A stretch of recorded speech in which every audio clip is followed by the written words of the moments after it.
Assalamualaikum warahmatullahi wabarakatuh. Selamat pagi, salam sejahtera untuk kita semua. Semoga kita seluruhnya tanpa kecuali dimuliakan, diberkahi, dan disehatkan oleh Allah Subhanahu wa Ta'ala.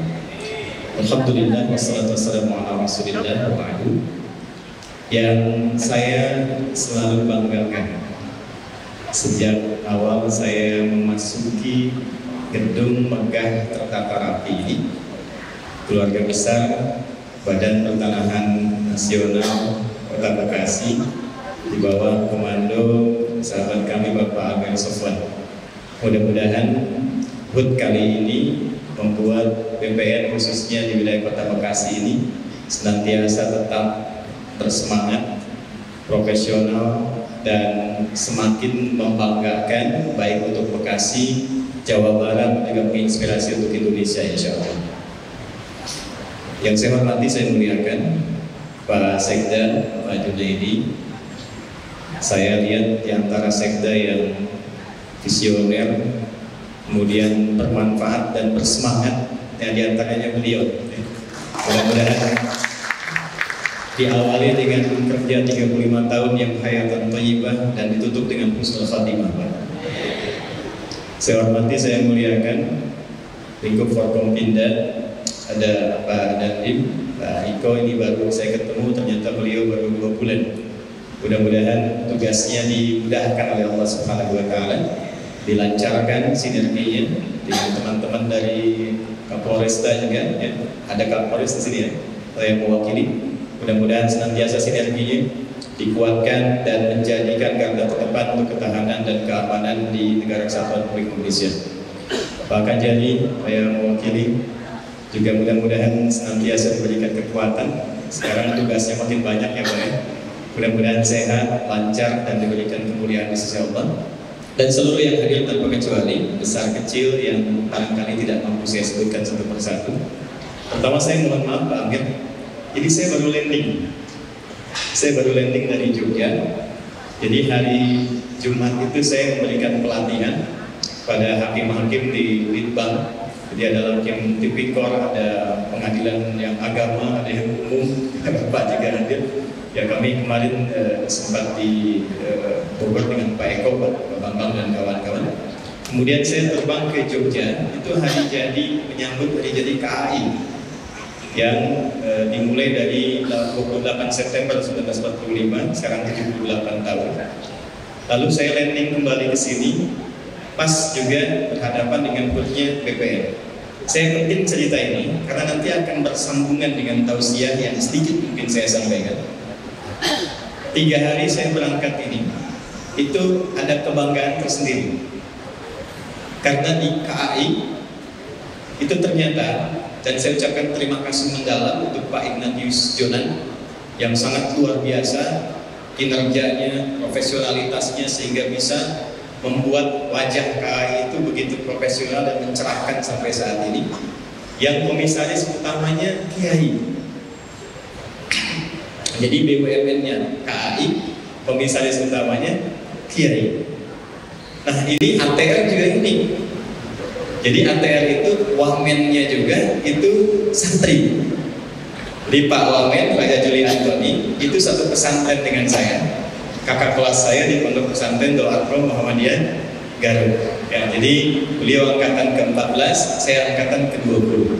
Jadi kalau di sini ada berakhlak, kemudian profesional, berkah, saya yakin karena wamennya juga dari pesantren, menterinya juga dari Panglima. Mudah-mudahan semua tugas yang sekarang sedang diurai itu mendapatkan kelancaran, penuh kedisiplinan, dan berkah yang kuat di sisi Allah Subhanahu wa Ta'ala. Itu pengantarnya. Sekarang izinkan saya mengembalikan itu ke topik tausiah. Pak Amir, Bapak Ibu, khususnya keluarga BPN. Jadi institusi ini, kalau kita mengacu kepada keterangan Al-Quran dari pendekatan Islami, ini satu-satunya turunan dari kementerian yang bertugas merealisasikan misi utama kehidupan manusia di bumi.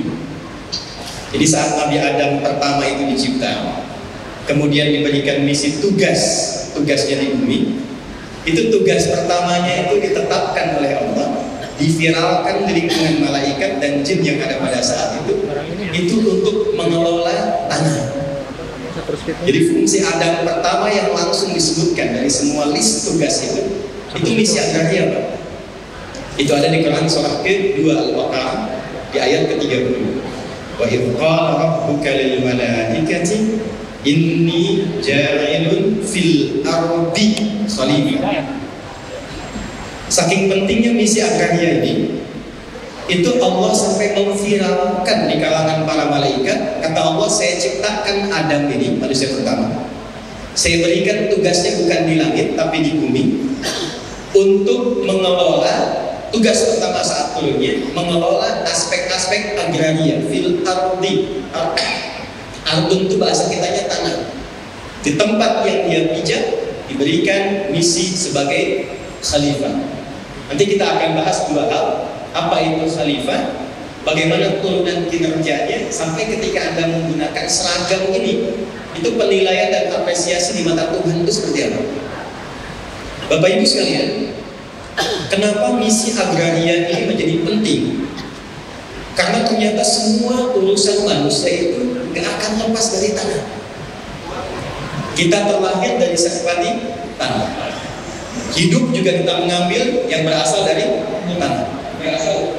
Logam mulia yang diolah mineralnya bersumber dari tanah. Kehidupan kita gak lepas dari air, sumbernya dari tanah. Dan kita hidup di atas tanah, kembali ke tanah, Pak. Jadi betapa pentingnya misi agraria ini, misi pertanahan ini, sehingga ditempatkan oleh Allah, gak boleh salah Adam saat turun. Pengelolaan atas hak-hak terkait dengan tanah tidak boleh membahayakan dan menurunkan nilai-nilai kemaslahatan untuk semua penghuni bumi yang berpijak di atasnya. Karena itu berbahagialah Bapak Ibu sekalian, ketika Bapak Ibu menggunakan seragam ini bukan, maaf ya, bahasa Arabnya dikenal dengan mujamalah, bukan tentang saya ada di BPN, saya katakan kalimat ini tidak. Ya, tapi ini real. Ketika Anda menggunakan seragam itu dan ditujukan bukan hanya mengabdi kepada bangsa negara, tapi untuk mematuhi ketentuan yang Tuhan telah tetapkan, itu nilainya tinggi dalam pandangan Allah. Jadi begitu dikenakan seragam, masuk kantor, dan ditambahkan tujuan untuk beribadah, meneruskan dan mengamalkan apa yang Allah mintakan, itu setiap yang masuk ke divisi-divisinya dicatatkan pahalanya. Pahala itu kelihatan nanti saat sakaratul maut, mau meninggal, baru dilihatkan. Kalau pengen cepat lihat silahkan ya. Jadi nanti saat mau pulang baru ditambahkan value-nya. Kalau sekarang kerjanya. Jadi begitu Anda tadi ada divisi yang dapat penghargaan di pencatatan, di pengukuran, di pembuatan sertifikat, dibuat kebijakan, Anda niatkan bukan hanya sekedar menunaikan tugas, tapi juga mengimplementasikan amanat Tuhan yang dititipkan kepada kita. Itu dikonversi, diperintahkan oleh Allah, konversi setiap kerja kerasnya menjadi value yang dia bawa ke akhirat. Itu yang kita sebut dengan pahala. Jadi pahala itu bukan melulu saat sholat bagi umat Islam, saat baca Quran, saat puasa. Bapak pakai seragam, dibawa, dipakai masuk kantor, itu sudah punya pahalanya. Jika diniatkan ibadah. Ya. Saya fokus ke BPN sejenak ya. Nanti bisa lihat ada di teman-teman TNI. Saya ngajar di TNI juga, Bang. Saya ngajar di Kopassus, di Sesko juga ya. Nah, ini yang menariknya nanti sedikit banyak kita bahas. Ada kerinduan dan kedalaman untuk kembali kepada nilai-nilai Pancasila, yang bagian pokoknya itu tidak pernah memisahkan dengan nilai agama. Jadi ingat, NKRI bukan negara agama, ingat itu. Tapi spirit menjalani kehidupan berbangsa dan bernegaranya itu tidak lepas dari nilai agama. Ketuhanan yang Maha Esa, wujudnya sifat takwa, implementasinya akhlak, dibawa ke BPN berakhlak. Ini teman-teman di TNI kan 7 sabda marganya itu. Yang ketiganya kan kami Ksatria Indonesia yang bertakwa pada Tuhan yang Maha Esa, menegakkan kebenaran, kejujuran dan keadilan, baru jadi tentara. Jadi tentara itu nomor 4, Pak. Satunya kami warga Indonesia yang bersedikan Pancasila. Keduanya jadi patriot, ketiganya kesatria, baru 4 tentara. Teman-teman yang pakai seragam polisi, saya ngisi di Lemdiklat, Pak. Tribrata itu 3, satunya itu takwa. Kami polisi Indonesia yang bertakwa pada Tuhan Yang Maha Esa, nomor 1. Teman-teman dari pendidikan, Undang-Undang Sisdiknas nomor 20 tahun 2003. Lihat pasal menimbang yang poin 2. Undang-Undang Dasar 1945 mengamanatkan kepada pemerintah untuk mengusahakan satu sistem pendidikan yang meningkatkan keimanan dan ketakwaan pada Tuhan Yang Maha Esa serta akhlak mulia. Di bawah KPPN juga begitu, ada nilai akhlaknya. Jadi dari mulai transformasi Undang-Undang nomor 5 tahun 1960 yang akuisisi dari Undang-Undang Pasca Belanda itu kemudian ditambahkan nilai spiritual karena dasarnya dasar ketuhanan. Jadi ketika Anda masuk ke kantor dimanapun institusi, kejaksaan, kepolisian, bahkan presiden sekalipun kalau mau bikin kebijakan, itu di atasnya koknya bintang, lalu palidan kapas, dituliskan dengan rahmat Tuhan Yang Maha Esa. Bintangnya ketuhanan Yang Maha Esa. Semua kebijakan yang diputuskan itu mengacu kepada sumpah terhadap Tuhan. Semua yang dibuat ke bawahnya harus berkeadilan sosial bagi seluruh rakyat Indonesia. Jadi kita nggak lepas dengan nafas-nafas spiritual. Hanya implementasi di lapangannya. Ini yang dibutuhkan dalam konteks kekinian untuk dioptimalkan. Ini yang Amerika nggak punya, Pak. Saya Desember lalu di Amerika. Nanti Kamis saya ke Belanda. Saya sudah riset Amerika, Eropa, negara-negara maju termasuk Jepang itu tidak punya ketuhanan Yang Maha Esa. Makanya kalau Bapak mau cek silahkan.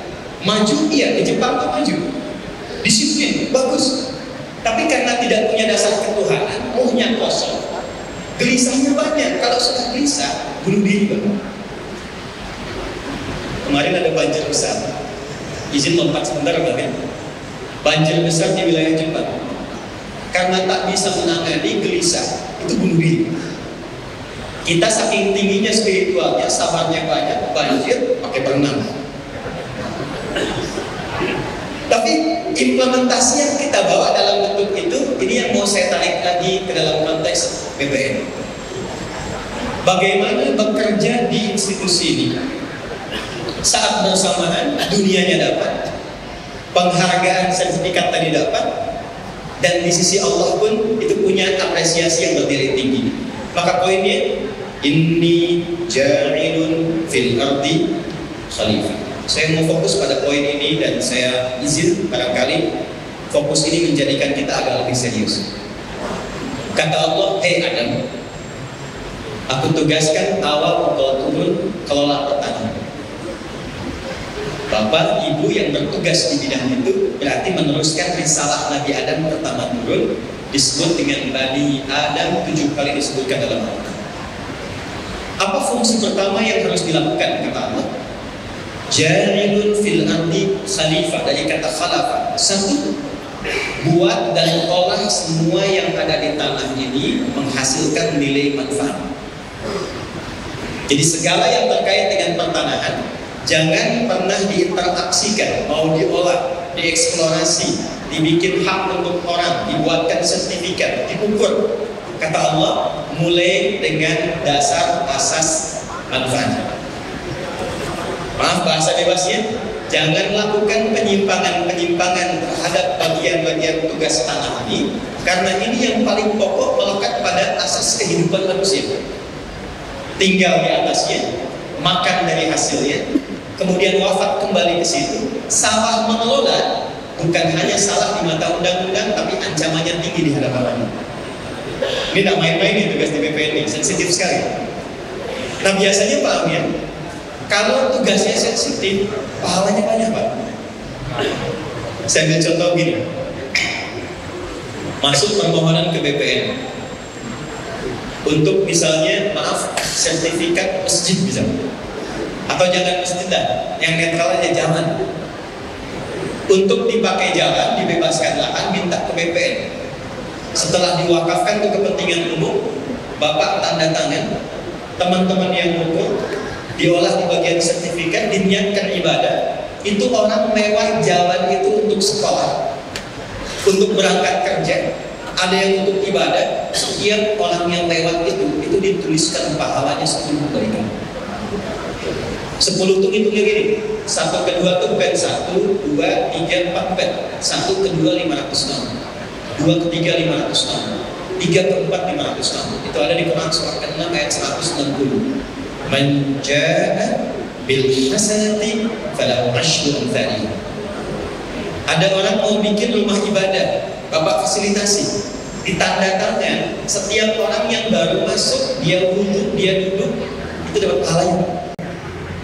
Jadi teman-teman ini mesti bangga ketika masuk ke sini.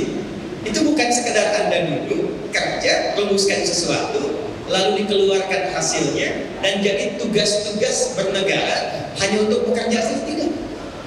Nilainya besar. Karena Anda adalah penerus risalah Nabi Adam yang pertama kali ditugaskan di bumi. Satu. Tapi resikonya juga tinggi. Maaf ya, orang yang sengaja memfasilitasi untuk manipulasi di bidang pertanahan, lalu kemudian ada yang mengeksplorasi dengan cara yang salah, atau mengambil hak dengan cara yang tidak benar, mafia tanah, tukar-menukar dengan cara yang tidak benar. Kemudian ada divisi yang sengaja merubah legalitas, misalnya sertifikat. Itu saya informasikan dari sekarang bagi yang muslim khususnya. Itu disebutkan oleh Nabi tidak berdosa. Saya ulang ya, supaya jelas. Mafia tanah, merubah akta, merubah legalitas, menguasai tanpa benar, disebutkan oleh Nabi tidak berdosa. Cuma langsung masuk ke neraka, dihimpit oleh 7 bagian bumi. Tidak berdosa, cuma masuk ke neraka, dihimpit langsung dengan 7 bagian bumi. Kebayang ya Pak ya? Awas teman-teman nih, bagian sertifikat, bagian ukur, hati-hati tuh ya. Anda salah ukur dengan sengaja, itu tidak dituliskan dosa, cuma dituliskan oleh malaikat, langsung himpit di neraka oleh 7 bagian bumi yang dipalsukan itu. Ini sama dengan kemarin saya ceramah di kehakiman. Jadi kalau ada hakim yang disuap, Al-Baqarah 188, hakim disuap, diterima suapnya, itu kata Allah langsung di Quran, oleh Nabi ditegaskan di hadis, itu tidak dianggap dosa, tapi langsung dimasukkan ke neraka. Tidak dituliskan berdosa, tidak, tapi langsung dituliskan selama tidak tobat, tidak dikembalikan, tidak kembali ke jalur yang benar, itu langsung dituliskan neraka. Kenapa? Karena ketika seorang pemegang kuasa salah mengendalikan kewenangan, itu damage-nya, madaratnya, dampaknya lebih besar akan dirasakan masyarakat dibandingkan orang sipil yang berbuat salah. Dan ketika Anda salah mencatat, salah memberikan, yang seharusnya dipakai hak hidup oleh orang, hak dasarnya itu teralihkan. Nah, itu yang bernilai besar madaratnya di sisi Allah Subhanahu wa Ta'ala. Karena itu kalau di dunia hukum ini Bapak resikonya itu masuk pada extraordinary crime. Kalau salah resikonya tinggi, kalau benar pahalanya itu begitu dalam. Ini bagian pertama saya agak serius karena ini yang sekarang sedang digalakkan oleh Panglima Pak Hadi. Ya, bagaimana memerangi mafia tanah, mengembalikan kepada jalur yang benar, dan yang paling penting mewujudkan fungsi Undang-Undang Dasar Nomor 33 khususnya di ayat yang ketiga. Ya, bumi dan air dan segala kekayaan alam yang terkandung di dalamnya dikuasai oleh negara dan sebesar-besarnya digunakan untuk kemakmuran. Satu, Pak Amir sesampainya proof ya. Saya 15 menit lagi aja Pak. Okay. 2. Jadi yang pertama, khalifah berusaha menggali, menunaikan tugas dengan asas manfaat. Bagaimana caranya ketika masuk ke sini? Tadi saya lihat ada yang dilayani di depan. Mereka yang datang itu merasakan manfaat dengan adanya BPN. Sehingga ketika mereka keluar dari sini, bagaimana kesannya keluar dari BPN? Pelayanannya profesional, kinerjanya bagus. Saya minum dia juga teduh, saking teduhnya saya ngantuk karena AC-nya bagus dia. Bisa. Itu begitu keluar senang dan dapat haknya. Secara profesional tugas dilakukan dan secara nilai ibadah dituliskan pahala. 2, izin maaf. Khalifah juga berarti sosok-sosok yang saling menggantikan. Khalafah yakhlifu, yang saling menggantikan. Ketika Adam diturunkan disebut khalifah, Allah sudah berikan pesan, Adam, bukan hanya engkau yang akan bertugas di bumi. Engkau selesai, datang yang lain. Engkau selesai, datang yang lain, sampai kehidupan ini berakhir. Maka ketika Pak Amir sekarang menjabat sebagai kepala kantor, teman-teman sekarang ada di bagian divisi masing-masing. Allah mengingatkan tugas itu tidak akan selamanya ada di posisi itu, pasti akan saling berganti satu dengan yang lain. Maka dari itu pesan moralnya Pak, selama ada di tempat-tempat strategis ujung satu Pak, mohon izin, jangan pernah lupakan di bagian-bagian bawahnya yang support seorang pimpinan itu naik ke atas. Karena itu bagi orang Islam yang menjabat sebagai sektor di bidang kepemimpinan, sekarang Pak Amir kepala kantornya, masih ingat Nabi memesankan belajar dari spirit sholat. Bapak masih ingat gak kalau sholat itu jadi imam kan tidak dimulai takbir, tapi nengok dulu ke belakang kan? Yang ditengok siapa? Makmum. Izin tidak bermaksud mengajari. Itu dalam sholat itu semua itu ada maknanya. Jadi bukan formalitas menengok begini, rapatkan, luruskan, balik, dimulai, tidak. Nengok itu untuk melihat siapa makmumnya. Jadi ada sahabat yang ditegur Nabi karena saat mengimami sholat Isya itu ternyata makmumnya pada kabur semua. Sholat Isya, ada sahabat namanya Mu'adz bin Jabal ngimamin orang sholat Isya baca Al-Baqarah sampai selesai. Itu pertama sholat dimulai, yang makmum banyak. Begitu salam, nengok kosong semua. Jadi kejadian 15 abad yang lalu bukan cuma di Bekasi saja tuh, zaman Nabi sudah ada. Jadi begitu imamnya salam, belakang kosong. Komennya sahabat yang imam, ini munafik orang katanya. Diajak ibadah nggak mau. Jamaah yang dengar marah, kami nggak terima, Anda yang bacanya kepanjangan. Maka diadukan kepada Nabi, singkatnya, kasusnya apa Mu'adz? Kata Mu'adz, saya ngimamin, itu di belakang banyak, begitu selesai, kok pada bubar? Mereka munafik, kata Mu'adz. Jamaahnya protes, ya Nabi, bukan kamu munafik, Mu'adznya yang baca kepanjangan. Kamu nggak kuat tahan berdiri. Diklarifikasi ke Mu'adz, kenapa engkau bacanya panjang-panjang?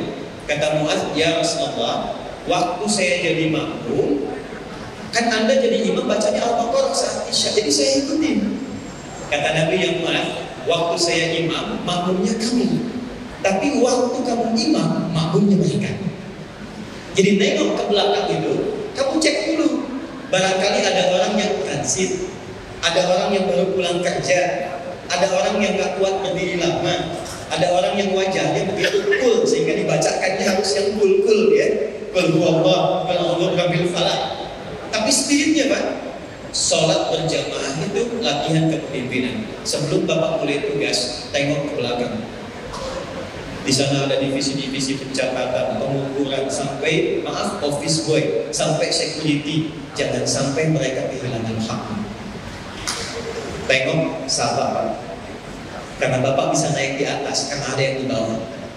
Yang mereka butuhkan bukan hanya sertifikat, tapi mereka butuh perhatian dan kasih sayang dari atas. Sejak masuk dan mulai security, sabar.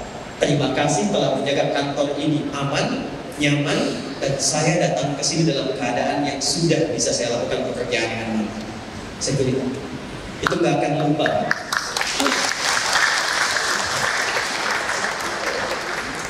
Terima kasih teman-teman di kebersihan, di pelayanan. Karena saya berada di sini, kerja dengan nyaman, bisa makan enak, minum dengan nyaman karena Anda. Itulah contoh imam dalam sholat yang dipraktikkan dalam realitas kehidupan. Sekarang kita butuh prakteknya, karena orang sholat yang berhasil dinilai ritualnya kata Allah, itulah orang yang bisa menerjemahkan hikmah dan makna sholat dalam kehidupan yang hidup. Jadi kalau ada orang bagus sholatnya, tapi hikmah sholatnya nggak diterapkan dalam kehidupan, itu dinilai tidak sempurna oleh Allah. Maaf ya Pak, Ibu.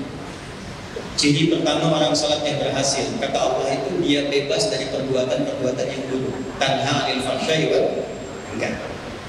Korupsi itu munkar, mencela itu munkar, sombong itu munkar, berkata-kata kotor itu fahsya. Jadi kalau ada kita yang muslim sholat, itu pasti kata-katanya baik, jauh dari sifat koruptif, integritasnya kuat. Karena itu pancaran ciri pertamanya. Saya sering katakan pada jamaah, kalau ada ustadz, kiai, habib atau siapapun yang mengajarkan kekerasan, itu menunjukkan hubungan dia dengan Tuhan itu belum sempurna. Walaupun kelihatan sholat, hati-hati. Kenapa? Karena pancaran dari sholatnya itu akan melahirkan kelembutan dalam bersikap. Pak Dandim, saya mau mengajar di Lampung, dan semoga tidak terjadi lagi. Itu pas kejadian bom di Jalan Tamrin. Teman-teman dari Polri, 2 orang meninggal. Itu saya ajak berhenti sejenak. Tiba-tiba jamaah satu atau 5 tangan. Pertanyaannya singkat tapi dalam. Ustaz, apakah bom di Jalan Tamrin yang meledak itu termasuk jihad fisabilillah? Saya bilang, Mas, sependek pengetahuan saya, jihad fisabilillah itu jihad di jalan Allah, bukan di Jalan Tamrin. Jadi kalau ada ajaran-ajaran yang mengajak pada kekerasan, penyimpangan, perpecahan, itu bukan refleksi dari ibadah. Ada sesuatu yang salah. Jadi kalau kemudian pemimpin diajarkan jadi imam dalam salat, tengok ke belakang, lihat makmum. Nah kalau imamnya sudah bagus, sudah perhatian, makmumnya ikut. Jangan imam takbir, makmumnya ruku. Jangan imamnya minta jujur, makmumnya menyeleweng. Jangan imamnya minta jaga integritas, ya maaf, makmumnya terima suap. Imam ruku, makmum ruku. Imam sujud, makmum sujud. Imamnya tahiyat, makmumnya tahiyat. Jika jari yang digunakan tahiyat itu benar dalam salat, itu tidak akan pernah dipakai maksiat. Besok-besok kalau ada bagian pengukuran, lagi ngukur, ada kemudian yang mengatakan, Pak, tolong tambahin dikitnya. Anda jawab, jari saya, jari tahiyat tidak akan pernah dipakai maksiat. Catat ya, catat tuh. Jari saya, jari tahiyat. Malu saya gerakan tangan saya di hadapan Tuhan.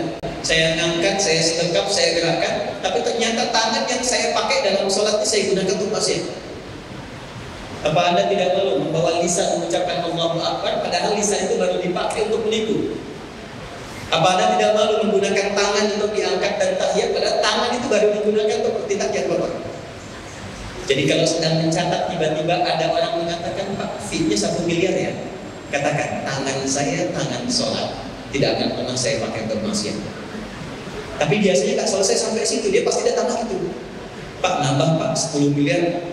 Anda katakan, tunggu, saya istiqoroh dulu.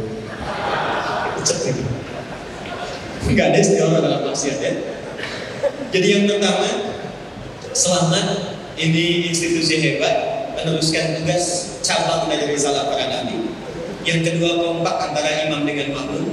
Kalau imamnya sudah hebat, imamnya sudah bagus, ya, kemudian makmumnya juga kompak, maka insya Allah ini institusi yang akan menjadi contoh teladan bagi semua kementerian dan institusi lain di Indonesia ini khususnya, dan insya Allah dari BPN untuk kemajuan dan kejayaan Indonesia.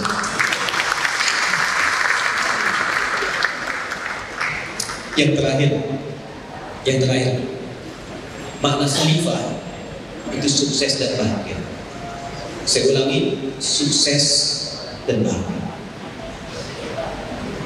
Tugas apapun yang diembankan sesuai dengan divisi dan konteksnya masing-masing, usahakan selalu, kata Allah, semangat untuk mencapai target kesuksesan. Jadi Islam itu profesional. Anda ditempatkan apapun, bikin rencana, target tertinggi, sukses. Dan ciptakan suasana kerja yang penuh dengan kebahagiaan.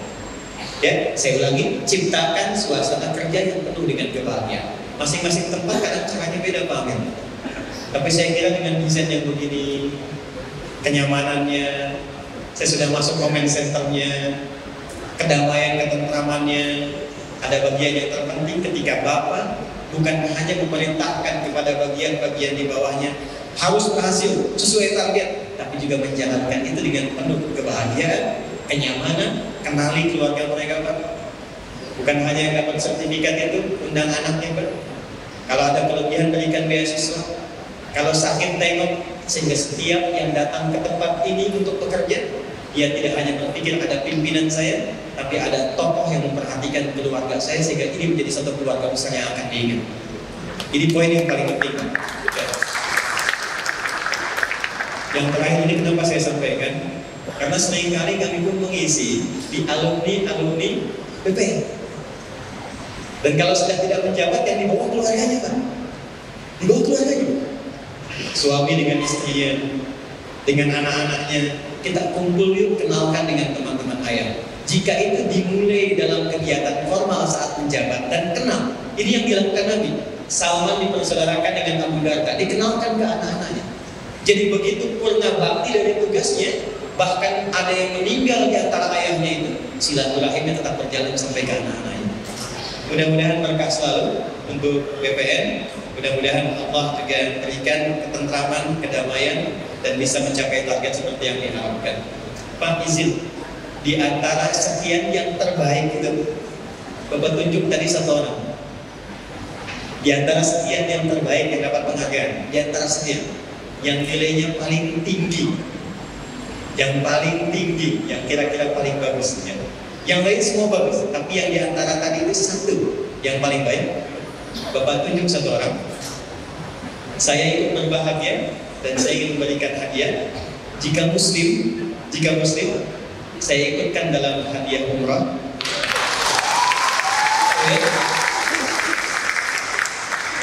Jika non-muslim, saya berikan sejumlah dana yang sama dengan umrah, yang mungkin bisa dipakai wisata religi. Ya. Terakhir saya pesankan, ingat baik-baik teman-teman semua yang bertugas, tugas pelayanan masyarakat diajarkan oleh Quran dengan lintas agama. Saya ulangi, tugas pelayanan masyarakat sepanjang bukan bagian ibadah ritual kita dengan Tuhan, jangan pernah nilai dengan keyakinan. Bergaul lintas dengan semua.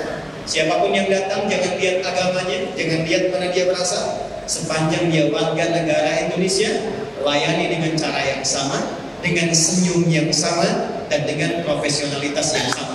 Itu Allah. Saya kira itu saja. Terima kasih atas perhatiannya. Mohon izin saya mengantarkan dengan doa. Mudah-mudahan dengan doa ini menjadikan keberkahan pertemuan kita lebih bertambah saat ini. Allahumma taqabbal minna innaka antas samiul alim wa tub 'alaina innaka antat tawwabur rahim. Allahumma inna nas'aluka khairan ma sa'alaka rasulul Mustafa Nabi Muhammad sallallahu alaihi wasallam. Ya Allah, kami meminta segenap kebaikan, kemuliaan dan kebahagiaan dalam pertemuan kami di siang hari ini untuk seluruh yang hadir saat ini, baik offline ataupun online. La tad'alna fi maqamina hadha wa fi kulli maqamin dhanban illa ghafarta. Ya Allah, jika ada yang datang ke tempat ini membawa sifat-sifat yang kurang baik atau pernah berbuat salah, mohon ya Allah dengan kebaikan-Mu, hilangkan sifat-sifat salahnya dan ubah dia dari sejak hari ini menjadi pribadi yang lebih baik dalam pandangan-Mu. Wala hamman illa farajtah. Jika ada yang datang dan hadir di tempat ini membawa kegelisahan, jangan biarkan dia pulang kecuali Kau telah tenangkan keadaan hatinya. Wala maridan illa syafaita. Jika ada yang datang ke tempat ini membawa penyakit, maka mohon angkat dan sembuhkan penyakitnya. Wala asran illa yasarta. Jika ada di antara kami yang mengalami kesulitan dalam tugasnya atau kesulitan dalam kehidupan rumah tangga dan kehidupan sosialnya, maka dengan keikhlasan ya Allah, mohon angkat dan hilangkan seluruh kesulitannya. Allahumma barik kulla man asasa hadzal binaya ar-rahmah. Ya Allah, mohon berikan keberkahan, kebaikan dan kemuliaan kepada semua orang yang telah berkontribusi membangun tempat ini, menginisiasi, menghidupkannya, memakmurkannya, dan melayani dengan sepenuh jiwa, rasa, dan kebahagiaan. Jika ada di antara saudara-saudari kami telah mendahului kami masih hidup saat ini, maka sehatkan ia, bahagiakan keluarganya, berkahi dan tautkan silaturahim kami tidak terputus sampai kami kembali kepada-Mu. Jika ada di antara mereka telah meninggalkan kami lebih dulu, maka mohon terangi kuburnya, lapangkan keadaan dirinya, dan berkahi keluarganya dalam kebaikan. Allahumma rabbana atina fid dunya hasanah wa fil akhirati hasanah wa qina adzabannar. Ya Allah, kami mohon berikan kami kekuatan dan kemampuan untuk menjalani kehidupan di dunia ini dengan penuh kebahagiaan, kesuksesan dalam pekerjaan, dan kemuliaan dalam hubungan di antara kami. Dan bila pun kami mesti kembali kepada-Mu dalam kehidupan akhirat, mohon berikan kesempatan untuk merasakan kenikmatan dan kebahagiaan lebih baik dari apa yang kami alami di muka bumi ini. Ya Allah, jauhkan kami dari sifat, sikap, dan perilaku menyimpang yang tidak baik, yang memungkinkan kami menjauh dari nilai-nilai keakraban, kemuliaan, dan tentunya ridha dari-Mu ya Arhamar Rahimin. ihfad biladana Indonesia waj'alha baldatan thayyibatan anta tardah. Ya Allah, kami mencintai negeri ini, kami mencintai NKRI ini, maka mohon jaga negeri kami ya Allah, berikan keberkahan, kebaikan, kemuliaan, satukan kami dalam kebaikan dan jauhkan kami dari perpecahan. Ihfad umarana waj'alhum udana. Ya Allah, bimbing para pemimpin kami, berikan ya Allah taufik, berikan bimbingan kepada mereka untuk membuat keputusan-keputusan yang bijak dan adil untuk meringankan hisab mereka saat kembali kepadamu. Ya Allah, mohon jaga para ulama kami, guru-guru kami, tokoh-tokoh kami, agar mereka senantiasa memberikan bimbingan yang mencerahkan, menyatukan dan menjauhkan dari perpecahan.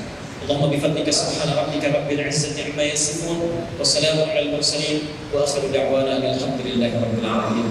Terima kasih, selamat milad, selamat Kuntaran, semoga Allah memberkahi. Assalamualaikum warahmatullahi wabarakatuh.